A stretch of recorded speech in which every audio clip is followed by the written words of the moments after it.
Good morning students. जैसा कि हमने पढ़ा था दो बैलों की कहानी क्लास 9 है ना। तो अपना कितना हो गया था झूरी के बैल। हम कहाँ आ गए थे? झूरी के बैल तक। ठीक है, तो झूरी काछी के कितने बैल थे? 2 बैल थे। कौन कौन से? उनका नाम था हीरा और मोती। दोनों पछाई जाति के, देखने में सुंदर, काम में चौकस, डील में ऊंचे। बहुत दिनों साथ रहते रहते क्या हो गया, उनमें आपस में मित्रता हो गई थी। स्वाभाविक सी बात है कि जब हम किसी के साथ रहते हैं तो आपस में क्लास होती है, क्लास में साथ बैठते हैं तो आपस में मित्रता हो ही जाती है। तो ऐसे ही दोनों में उनमें भी मित्रता हो गई थी। तो दोनों आमने सामने या आसपास बैठे हुए एक दूसरे से मूक भाषा मतलब जानवरों की एक अपनी भाषा होती है। मूक भाषा में विचार विनिमय करते थे। विनिमय मतलब होता है आदान प्रदान करना, मतलब अपने विचारों को आदान प्रदान करते थे। एक दूसरे के मन की बात कैसे समझ जाता था हम नहीं कह सकते। अवश्य ही उनमें ऐसी गुप्त शक्ति थी जिससे जीवों में श्रेष्ठता का दावा करने वाला मनुष्य वंचित है। मतलब मनुष्य जो होता है वो जीवों में सर्वश्रेष्ठ होता है, सर्वश्रेष्ठ होता है, लेकिन वह भी इस चीज़ से वंचित रहता है कि जानवर आपस में कैसे बात करते हैं। दोनों एक दूसरे को चाट कर सुनकर अपना प्रेम प्रकट करते थे। कभी कभी दोनों सींग भी मिलाते थे। विग्रह के नाते से नहीं, केवल विनोद। विग्रह मतलब लड़ाई झगड़ा और विनोद मतलब प्रेम भाव से। दोनों आपस में क्या करते थे? विनोद के भाव से आपस में सींग मिलाया करते थे। आत्मीयता के भाव से, जैसे दोस्तों में घनिष्ठता होती है। गोल धप्पा लगाते थे, एक दूसरे को मारते थे। इसके बिना दोस्ती कुछ फुसफुसी, कुछ हल्की सी रहती थी, जिस पर ज़्यादा विश्वास नहीं किया जा सकता। जिस वक्त ये दोनों बैल हल या गाड़ी में जोत दिए जाते थे और गर्दन हिला हिला कर चलते थे, उस वक्त हर एक की यही चेष्टा होती थी कि ज़्यादा से ज़्यादा बोझ मेरी गर्दन पे आए। मतलब क्या सोचते थे वो कि इसके ऊपर ज़्यादा वजन ना हो, मेरे ऊपर इसका सारा का सारा वजन आ जाए।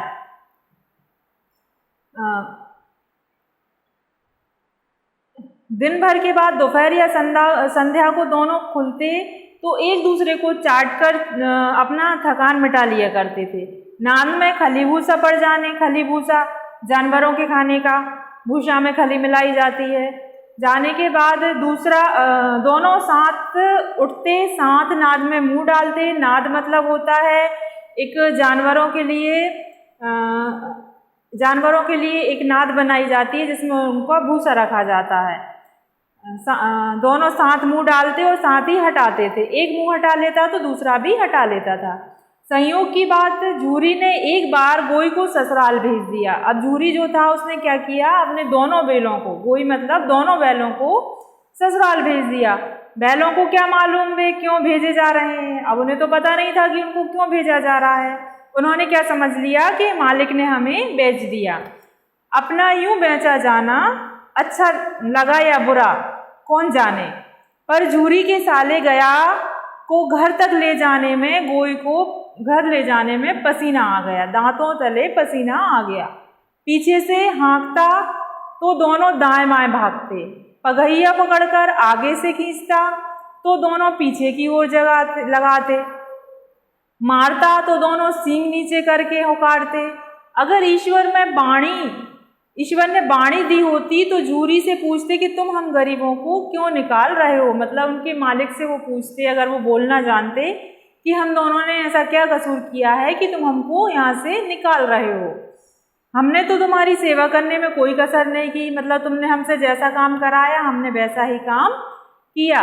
अगर इतनी मेहनत से काम ना चलता था तो काम ले लेते और काम करा लेते, लेकिन हमको घर से नहीं निकालते। हमें तो तुम्हारी चाकरी में मर जाना कबूल था। हमने कभी दाने चारे की शिकायत नहीं की। मतलब वो कह रहे हैं कि हमने तुमसे ये नहीं कहा तुम हमको क्या खिला रहे हो, लेकिन तुमने जो कुछ खिलाया वो सिर झुकाकर हमने खा लिया। जो तुमने रूखा सूखा दिया वैसा हमने सिर झुकाकर और प्रेम के साथ खा लिया। फिर तुम हमें इस जालिम के हाथों क्यों भेज दिया? फिर तुमने ऐसा क्यों किया कि हमें इस जालिम के हाथों भेज दिया? संध्या समय दोनों अपने नए स्थान पे पहुंचे। दिन भर के भूखे थे, लेकिन जब नाद में लगाए गए तो एक ने भी मुंह नहीं डाला। मतलब दिन भर के भूखे थे, उनको भूसा डाला गया तो एक ने भी उसमें मुंह नहीं डाला, उन्होंने नहीं खाया क्योंकि उनको बुरा लग रहा था।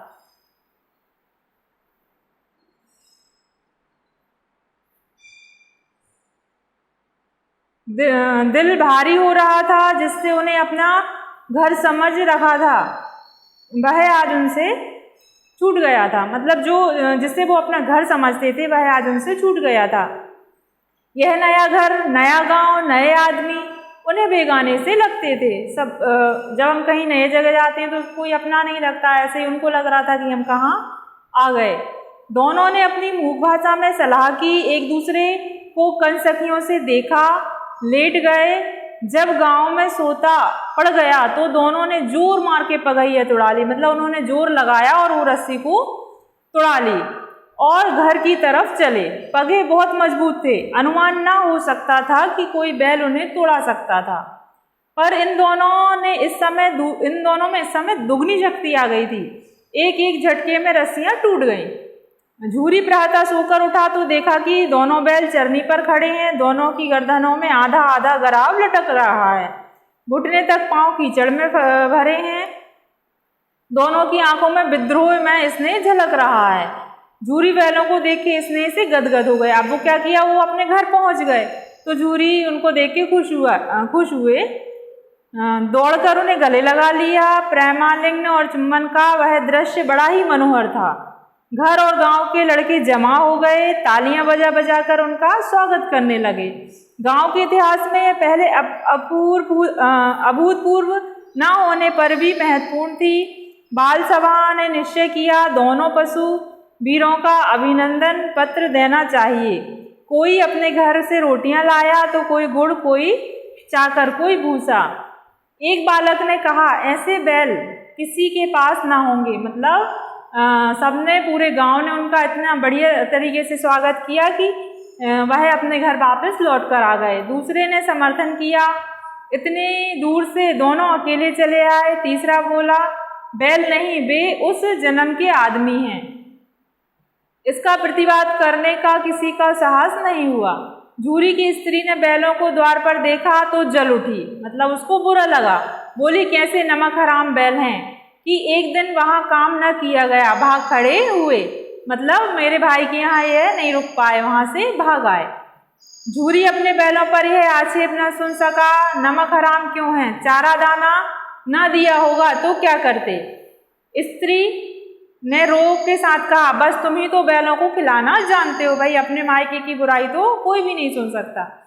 तो सभी पानी पिला पिला कर रखते हैं। उसने कहा कि खाना तो तुम ही खिला सकते हो बैलों को, बाकी और कोई भी कुछ नहीं खिला पिला सकता।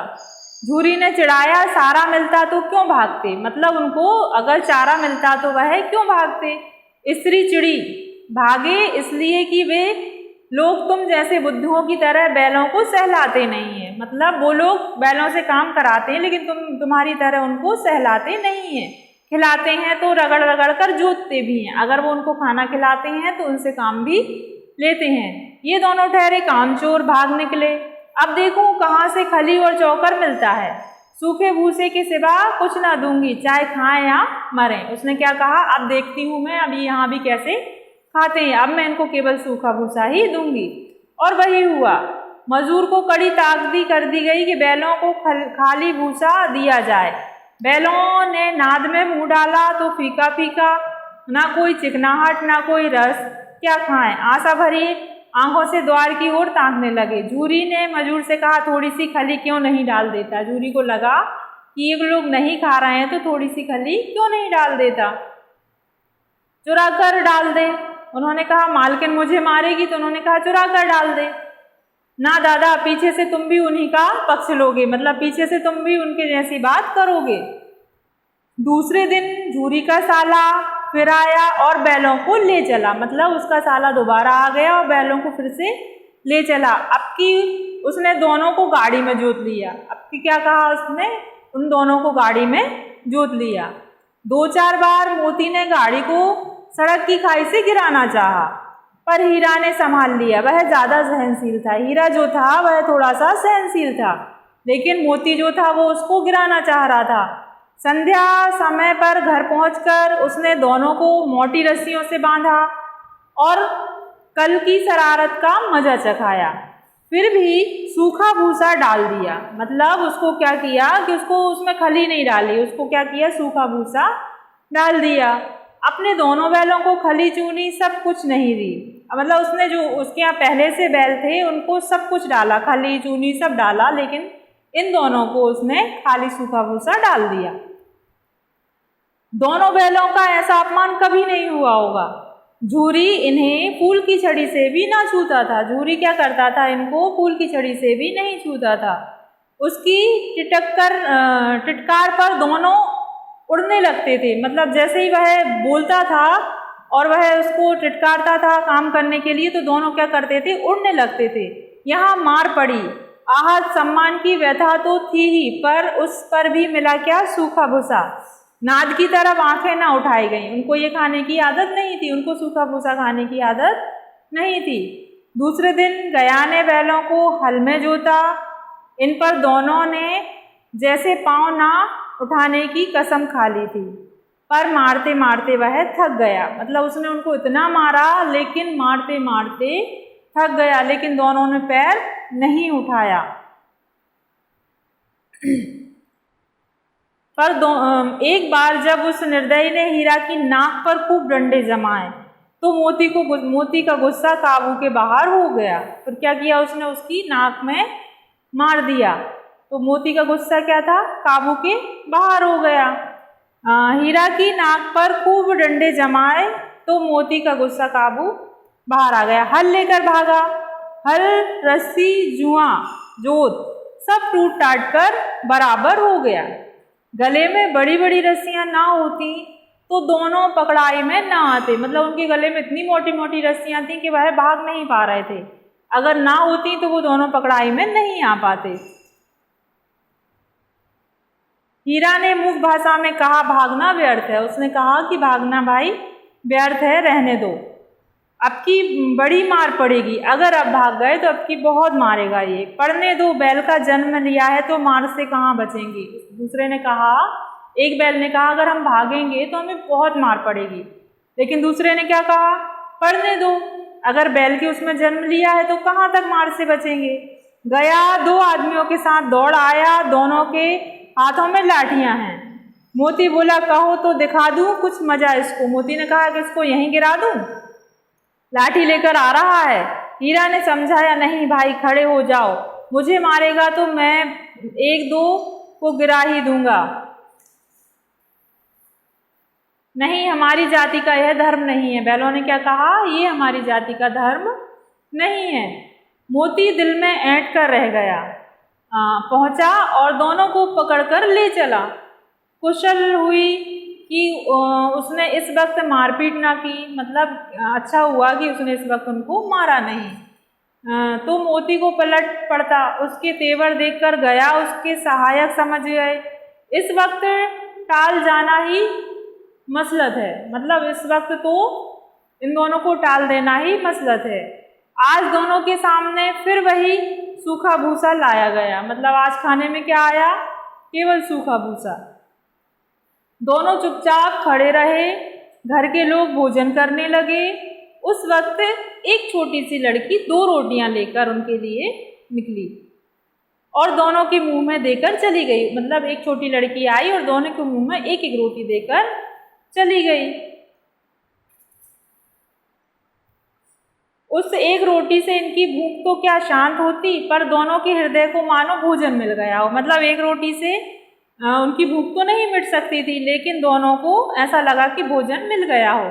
यहाँ भी किसी सज्जन का वास है, लड़की भैरव की थी, उसकी माँ मर चुकी थी, मतलब उन बैलों ने सोचा कि यहाँ भी कोई सज्जन व्यक्ति रहता है।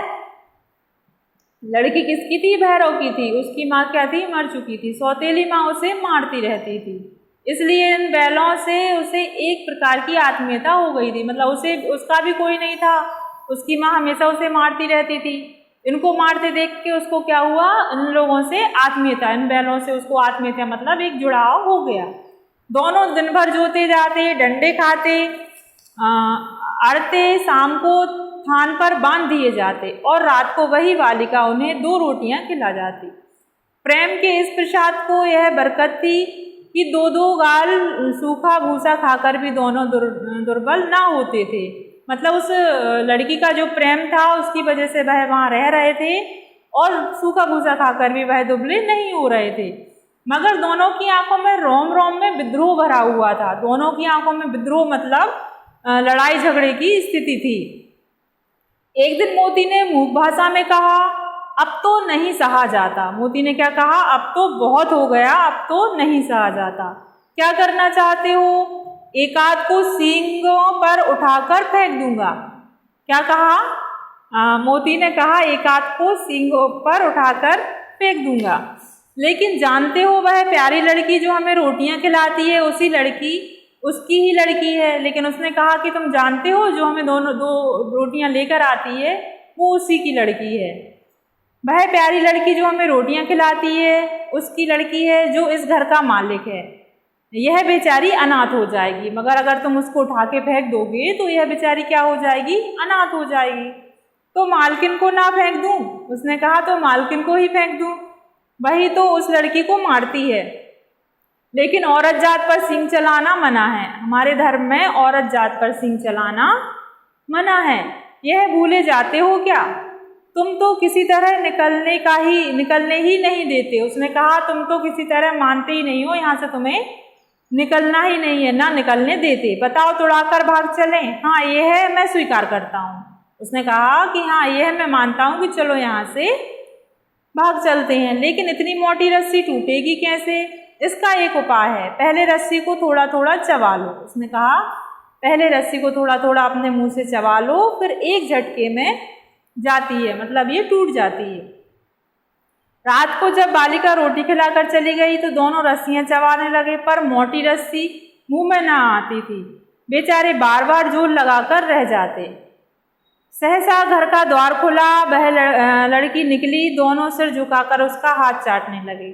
दोनों की पूंछें खड़ी हो गईं। उसने उनके माथे सहलाए और बोली, खोल देती हूँ, चुपके से भाग जाओ, नहीं तो यहाँ लोग मार डालेंगे। आज घर में सलाह हो रही थी कि इनकी नाकों में नाथ डाल दी जाए। उसने गराहा खोल दिया, पर दोनों चुपचाप खड़े रहे। मोती ने अपनी भाषा में पूछा, आप चलते क्यों नहीं? हीरा ने कहा, चलें तो, लेकिन इस अनाथ पर आफत आ जाएगी। अगर हम चले गए तो इस अनाथ पर आफत आएगी, सब इसी पर संदेह करेंगे। सहसा बालिका चिल्लाई, दोनों फूफा वाले बैल भागे जा रहे हैं। ओ दादा दादा, दोनों बैल भागे जा रहे हैं, जल्दी दौड़ो। और वह चिल्लाने लगी कि दोनों बैल भागे जा रहे हैं, जल्दी दौड़ो।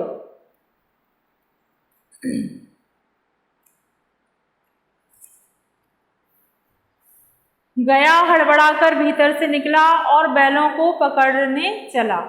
वे दोनों भागे, गया ने पीछा किया और फिर तेज हुए। गया ने शोर मचाया कि फिर गांव की कुछ आदमियों को भी साथ ले आया और लौटा। दोनों मित्रों को भागने का मौका मिल गया था। वो तो यही सोच रहे थे कि हमको कब मौका मिल जाए। सीधे दौड़ते चले गए। भाई क्या किया उन्होंने कि सीधे भागते चले गए। उन्होंने ये नहीं देखा कि हमारे पीछे कोई आ रहा है या नहीं, भाई सीधे दौड़ते चले गए। यहाँ तक कि मार्ग का ज्ञान न था। जिस परिचित मार्ग से आए थे उसका यहाँ पता ना था, मतलब वो जहाँ से आए थे उनको ज्ञान नहीं था, वह रास्ता भटक गए, वह दूसरे रास्ते पर चले गए थे। नए नए गांव मिलने लगे। तब दोनों एक खेत के किनारे खड़े होकर सोचने लगे, अब क्या करना चाहिए।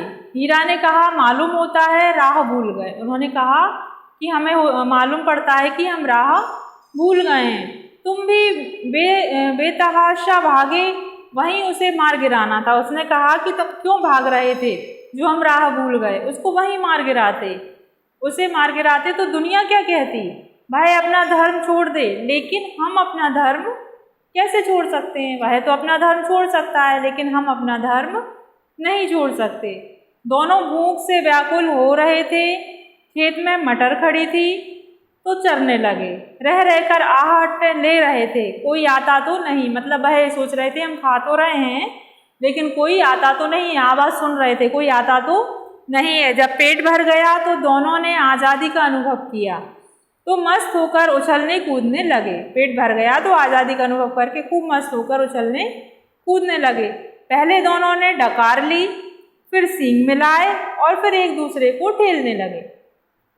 मोती ने हीरा को कई कदम पीछे हटा दिया था, मतलब वह फिर खेलने लगे। दोनों पेट भर चुका था, अब उन्होंने सोचा कि रास्ता तो मिल नहीं रहा, चलो यहीं खेल लेते हैं। यहाँ तक कि वह खाई में गिर गया। तब उसे भी क्रोध आया, संभल कर उठा, फिर मोती से मिल गया। मोती ने देखा खेल में झगड़ा हुआ जाता है, मतलब आपस में दोनों का झगड़ा बढ़ने लगा, एक दूसरे को वो मारने लगे। तो मोती ने सोचा कि ये तो झगड़ा बढ़ रहा है, तो दोनों उसने अपना किनारा हटा लिया, मतलब वह समझदार था थोड़ा सा, तो उसने क्या किया, वह पीछे हट गया। अरे यह क्या, कोई सांड डोंकता चला आ रहा है। हाँ सांड ही है। वह सामने पहुंचा। दोनों मित्र बंगले झांक रहे हैं। सांड पूरा हाथी है और उसे भिड़ाना जान से हाथ धोना है, मतलब इससे भिड़ना तो हमारी जान से हाथ धोना है। लेकिन ना भिड़ने पर भी जान बचती तो नहीं नजर आ रही, लेकिन अगर हम इसे नहीं मारते हैं तो हमारी जान तो नहीं बच जाएगी। इन्हीं की तरफ आ भी रहा है, कितनी भयंकर सूरत है। मोती ने मूक भाषा में कहा, बुरे फंसे, जान बचेगी, कोई उपाय सोचो। हीरा ने चिंतित स्वर में कहा, अपने घमंड में भूला हुआ है, आरजू विनती ना सुनेगा, भाग क्यों ना चले। मतलब हम एक काम करो, ये तो बहुत घमंडी लग रहा है, हमारी विनती नहीं सुनेगा, इसलिए यहाँ से अपन भाग चलते हैं। भागना कायरता है, तो फिर यहीं मारो। बंदा 2 9 2 11 होता है, तो फिर एक काम करो, भागो मत, तो इसको यहीं मार दो। और जो दौड़ आए तो फिर कोई उपाय सोचो जल्दी। उपाय यही है, उस पर दोनों जने एक साथ चोट करें। मतलब उसने कहा कि बस एक ही उपाय बचा है जिसमें हम दोनों इस पे एक साथ चोट करें। मैं आगे से रगेदता हूँ और तुम पीछे से रगेदो, दोहरी मार पड़ेगी तो भाग जाएगा। उसने कहा कि मैं इसको आगे से मारता हूँ, तुम इसको पीछे से मारो, दोनों पे मार पड़ेगी तो ये भाग जाएगा। मेरी ओर झटते तो तुम बगल से पेट से सींग घुसेड़ देना। जान जोखिम में है पर दूसरा उपाय नहीं है। उसने कहा कि एक काम करना, अगर वो मेरी तरफ आए तो तुम इसको सींग से मार देना, जान तो जोखिम में है, दूसरा कोई उपाय नहीं है। दोनों मित्र जान हथेली पर लेकर लपके। सांड को भी संगठित शत्रुओं से लड़ने का तजुर्बा ना था, मतलब सांड को उनसे लड़ने का तजुर्बा ना था, पर वह तो शत्रु से मल्ल युद्ध करने का आदी था। मतलब जो था वह क्या करता था, मल्ल युद्ध करता था। ज्यों ही हीरा पर झपटा, मोती ने पीछे से दौड़ाया। सांड उसकी तरफ मुड़ा तो हीरा ने रगेदा। सांड चाहता था कि एक एक करके दोनों को गिरा दे, पर ये दोनों उस्ताद थे, उसे वह अवसर ना दिया। उन्होंने क्या किया, उसको ये अवसर नहीं दिया कि वह उनको मारे। एक बार सांड झल्लाकर हीरा का अंत कर देने के लिए चला कि मोती ने बगल में आकर पेट में सींग भोंक दिया। सांड क्रोध में आकर पीछे फिरा तो हीरा ने दूसरे पहलू में सींग चुभा दिया। आखिर बेचारा जख्मी होकर भागा। दोनों मित्रों ने दूर तक उसका पीछा किया, यहाँ तक कि सांड बेदम होकर गिर पड़ा, मतलब वह बेहोश होकर गिर पड़ा। दोनों मित्र विजय के नशे में झूमते चले जा रहे थे। मोती ने अपने सांकेतिक भाषा में कहा, मेरा जी चाहता तो था कि बच्चा को मार डालूं, मेरा जी चाहता था कि उसको वहीं मार डालूं।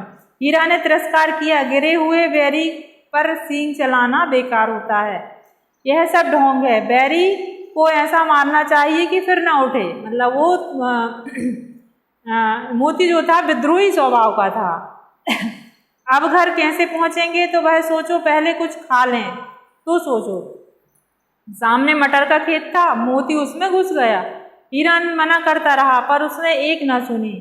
अब 2 ही 4 घास खाए थे कि आदमी लाठियां लेकर दौड़ पड़े और दोनों मित्रों को घेर लिया। हीरा तो मेड़ पर था, निकल गया। मोती सींचे हुए खेत में था, उसने खुर कीचड़ में धंसने लगे, ना भाग सका।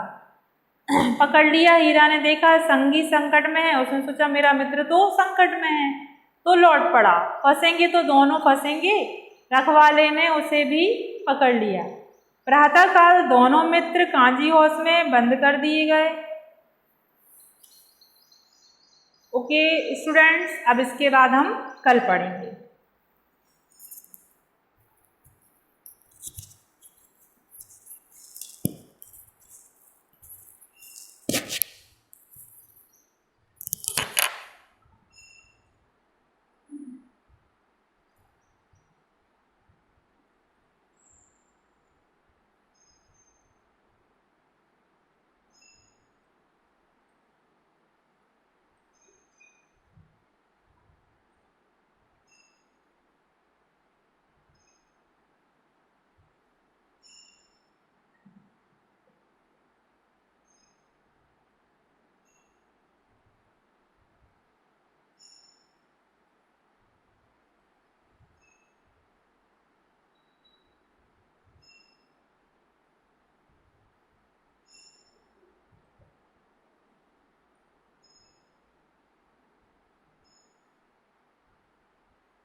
हाँ वो नहीं किए अपन सर।